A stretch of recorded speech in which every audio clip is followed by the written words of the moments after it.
That afternoon, when I opened the door, the sight that greeted me nearly made my stomach drop. Standing there was Emily, my ex-husband's new wife, with that same smug expression I remembered from the divorce proceedings. Behind her, half hidden and uncomfortable, stood Tom. Emily leaned her head to the side, smiling like she already owned the place. "We're here for our furniture," she said smoothly, as if it were the most natural thing in the world. Her words cut through the silence of my living room, leaving me frozen. I blinked at her, trying to make sense of it. "Your furniture?" I repeated slowly, my voice low and disbelieving. "You mean my furniture, the pieces I bought long before Tom ever stepped foot in this house?" She gave a casual shrug, lips curling with entitlement. "Tom says those were shared property. Now that I'm his wife, that makes them ours." She said it like a declaration, with Tom standing silently behind her, refusing to meet my eyes. My anger simmered beneath the surface, but I forced myself to stay calm. "Emily, the court gave me the house and everything in it for a reason. These were mine before your marriage." She rolled her eyes and glanced around as though inspecting the place. "Oh please," she scoffed. "You don't need all this for yourself. You're alone. We're starting a family, we need it more." Tom finally opened his mouth, his voice hesitant, almost pleading. "Maybe we can just take the dining set and the coffee table. That seems fair, doesn't it?" I turned to him in disbelief, heat rushing through my chest. "Fair," I echoed, bitterness in my tone. "Tom, you left me with bills and broken memories. The least you can do is let me keep what I've earned." He dropped his gaze, unable to meet mine. Emily, however, stood firm, clearly enjoying the sting her words left. When I refused to let them in, she crossed her arms and snapped, "Fine. Then we'll get the lawyers involved again. You'll hear from us." Her heels clicked sharply as she spun around and marched down the porch, Tom trailing quietly behind her. Just before he got in the car, he glanced back at me, as though he wanted to speak, but then he didn't. They drove off, leaving me with trembling hands and a heart that burned with both anger and resolve. For days, I replayed the scene in my mind. It was never really about furniture. Emily wanted to prove something, to strip me of anything I still held on to. She already had my ex-husband, and now she wanted to chip away at the pieces of my peace. But she underestimated me.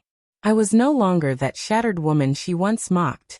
I had built myself back up, brick by brick, and I wasn't about to let her tear me down. So, I gathered everything, receipts, ownership documents, legal papers, every proof I could find. I spent a whole weekend organizing, copying, labeling, preparing. It wasn't just about the coffee table or the dining set anymore. It was about drawing a line and saying, enough. I wouldn't be walked over again. A week later, Tom showed up on my porch alone. He looked smaller somehow, weighed down by guilt. His eyes darted nervously as he spoke. "Look," he started, stumbling over his words. "Emily went too far. She shouldn't have come here. I told her those things weren't ours." His voice cracked, and I could see he meant it. I didn't say anything, just watched him. He hesitated, shifting uneasily. "She's been difficult. Always comparing herself to you. I'm sorry." For a split second, I almost felt pity. Almost.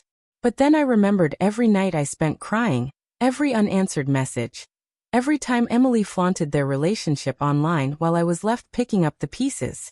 My voice was calm, steady. "Tom, you made your choices. Now you live with them.